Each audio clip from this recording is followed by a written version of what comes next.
tough to look which bank I should take. I mean, the deal was hard. Okay, is this? Yes, so this is more of a conceptual thing. There's not really going to be numbers involved in this first part. It's going to be conceptual based on efficiencies and what goes on specifically in healthcare. I mean, I could certainly go through it now, but I feel like I'm going to be redundant.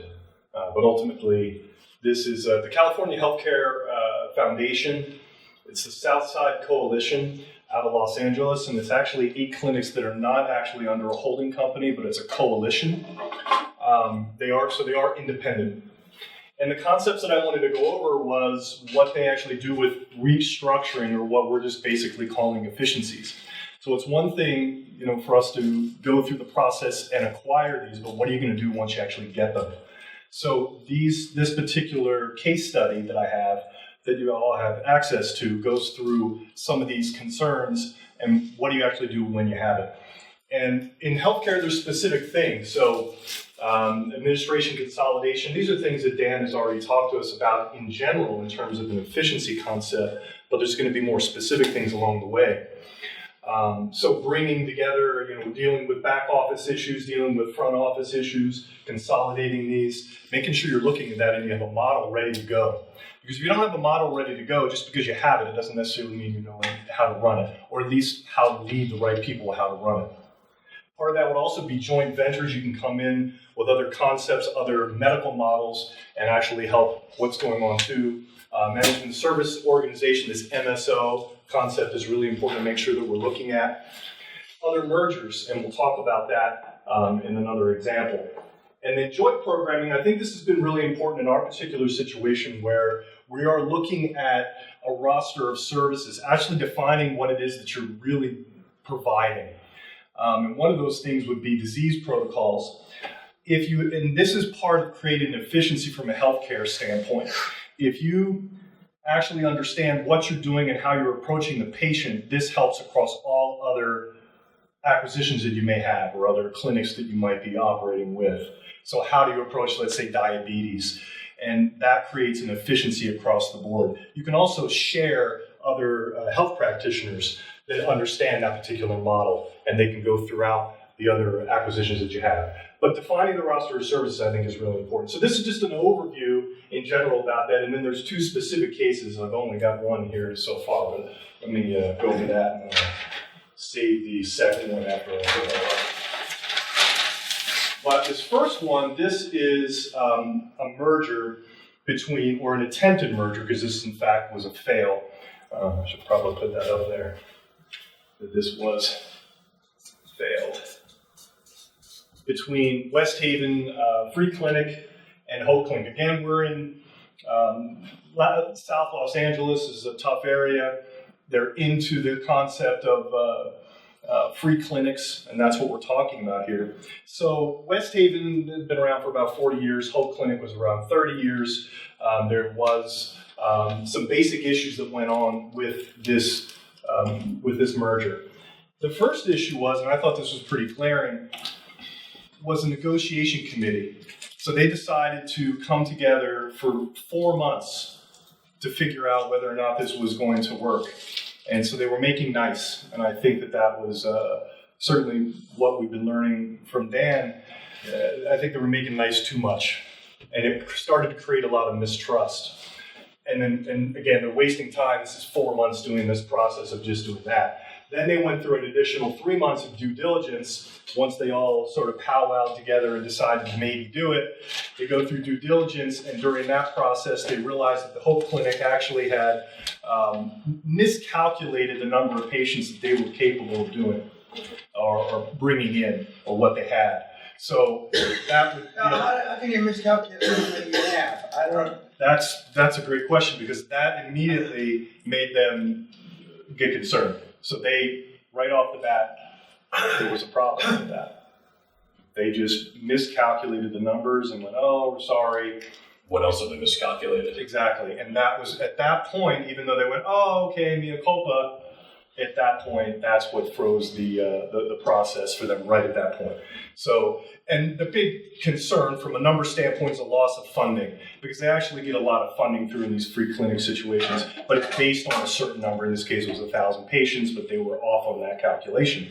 So it just put the splinter in the mind enough that it ceased the negotiations at that point. And that was one of the big reasons. So two key reasons would be, they're sitting around waiting too long. I think that's just a waste of time. And then secondarily, there was issues with each individual clinic, at least in this case, Hope Clinic, coming up with the correct numbers. And then I've got one more that I'm still working on. Okay, so, but I mean, what would be what's the benefit? So if it had worked out, what's the benefit? I don't understand. We've got two organizations, one's 40 years old, one's 30 years old. Forget the fact that they fucked up the numbers, but I mean, what's the benefit are you talking about synergies of, Again, cost savings? Yes, efficiencies across the board. Now they can start sharing front office and back office. The basic efficiencies that would be there. This is just an example, and this particular case study is it's an overview. It's very generic in that sense. So they didn't go into major in depth.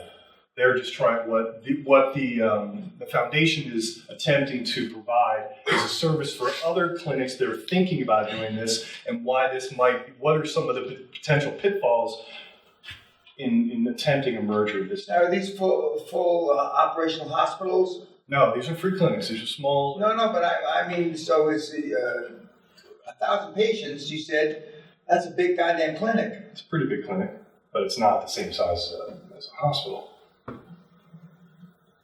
Labs, exam rooms. Yeah, right. I mean, my practice says we manage 600 patients, and we're not considered very large. I mean, it's different because it's a little bit higher end, but 1,000 patients is not that many, especially in these situations because they're in and out.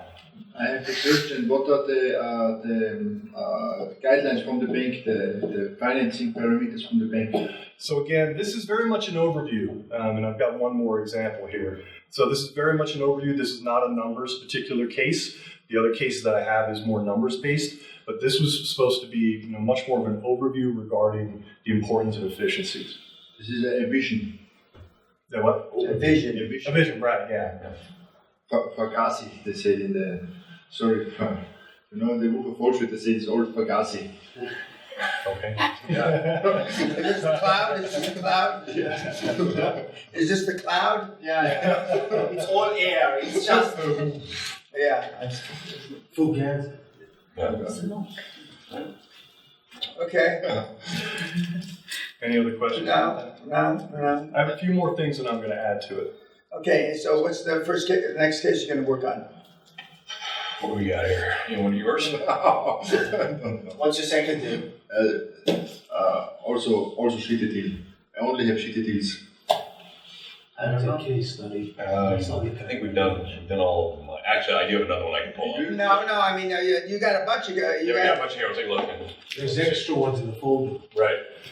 I'll start working on mine over lunch. Thank you. Okay. But then, in my special case, I had The business has here, Yes, there used to sure. be a lot of examples of mergers that happened. There's like 27. when the Okay. I need to go through them over lunch. today, And we will. I have no Sure. girl. It's all about the girl. Marcus, I need to pull out all if you the don't know yours, we have another I one. cannot buy the girls. Marcus did. We have Harvard, Stanford, UVA. Oh, you can, but it's illegal. Wherever you want. It's human trafficking. No, what? We didn't have what's that? Okay. No. There's two big. I can start putting out the 1 and 2. No, I mean, the 27. What's that? Case 1 and 2. one of the ideas you have is about buying a building, renting the building to the girls. You did both. Yes. Well, let's do the That's not a bad idea. Yeah, let's do. What we're gonna do your Just put it, not the brothel. Okay. The second one.